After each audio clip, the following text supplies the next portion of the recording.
had an interesting conversation with my son today. Well, I say conversation, I was talking, he had his phone in his hand, you know, the usual thing.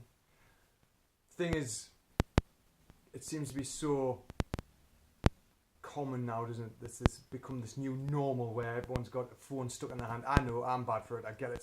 But I'm really trying to be more mindful with it. And when I'm around people, having conversation, I don't have it on in my hand, an extension. But my son, being 12, and you know, experiencing the whole world, and with everything so connected but disconnected, if you like, where you can access everything, you can have a million virtual friends, but face-to-face, tactile, touchy-feely, real people seem to be more and more rare, which the younger generation, or at least Sam, doesn't kind of get.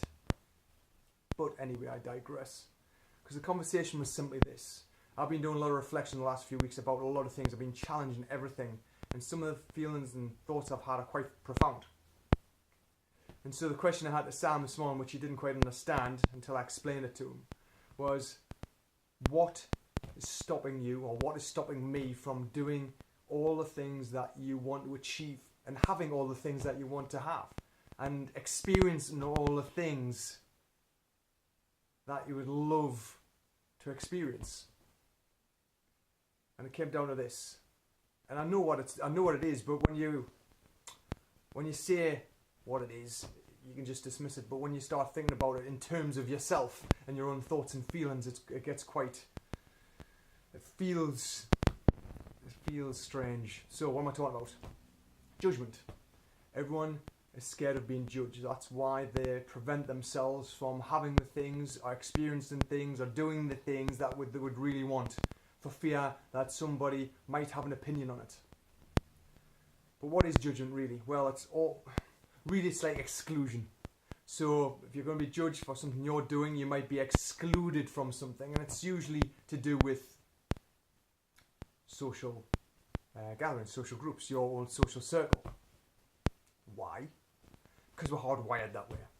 We've got three parts of the brain. We've got the chimp brain, we've got the reptilian brain, which is the fight or flight. So we're constantly looking to see if you're safe or there's danger, there's threat. Then you've got the middle centre, mammalian brain, this whole limbic system where it's all run on emotions and connection. Then you've got the logical part, the newest part, the thought, you know, which is what most people don't seem to use these days because we're always in a state of threat. Threat and stress is the same thing. So my question this morning with Sam was, what prevents people from doing things? Let's say lying down in the middle of the street and singing some bizarre song, or I don't know. You see people in the corner, people preaching and talking about the Bible or anything like that. What prevents you from doing anything like that? Fear of judgment.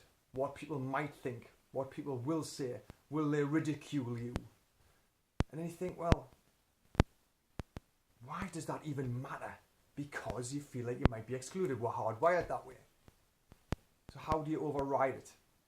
The only way to override it is to do it anyway. To show yourself that what's the worst that's going to happen? You're not going to die.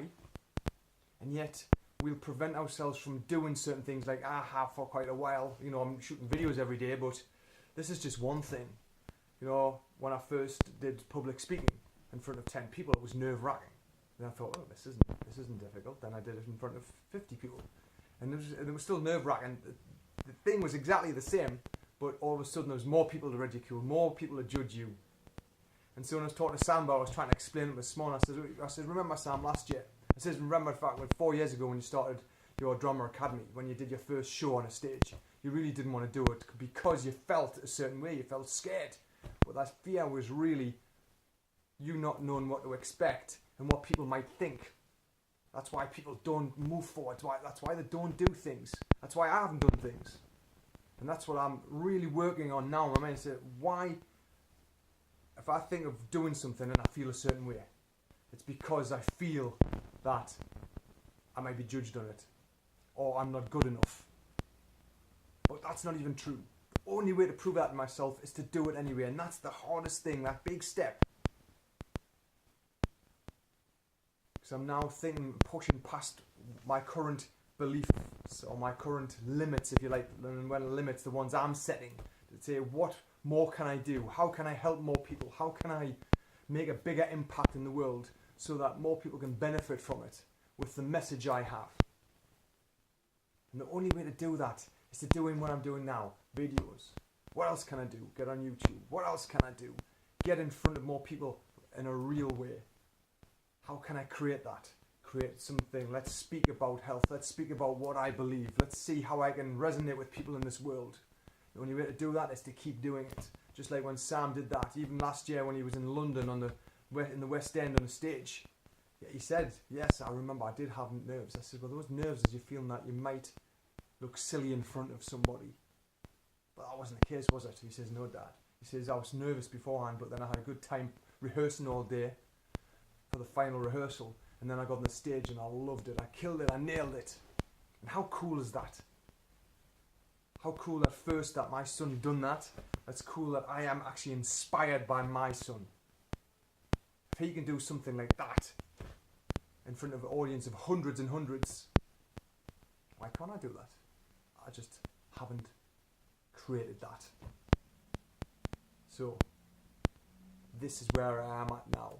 Challenging every story why I cannot do something, I cannot have something, I can't create something. Because everyone's got the power. Everyone's got it in them to do anything they want. But we allow these judgments, separation, exclusion, stories to prevent us. But are they real? Are they true? Only you know, and only you can prove yourself wrong. See you later. Till the next video tomorrow. Catch you.